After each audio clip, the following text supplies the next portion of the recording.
Eto, magtatanghalian na naman guys. Ito ang aking inihandang. Meron akong pakbet.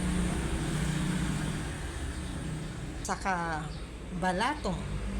Yan. At saka may konting gaya ko ng sahog na karne. Ito naman yung aking giniling. Nilagyan ko yan ng carrots at saka patatas.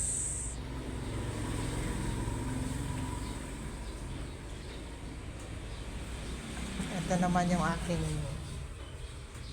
ginawang panghimagas, mangga. Ito, manibalang na mangga. Saka meron akong alamang na may sili. Yan, masarap isawsaw yan guys.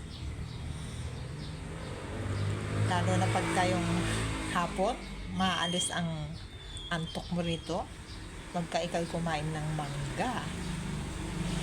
Pero maniba lang ito guys, medyo manamis na rin, kaya okay na papakin.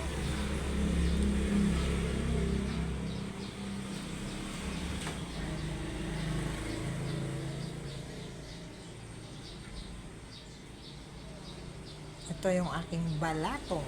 Paborito ko tong balatong at saka tong pakbet. Yan ang paborito ko dito, yung gulay. Samahan niyo akong kumain guys. Ito ang aking hinandang tanghalian. Kain tayo. Thank you for viewing.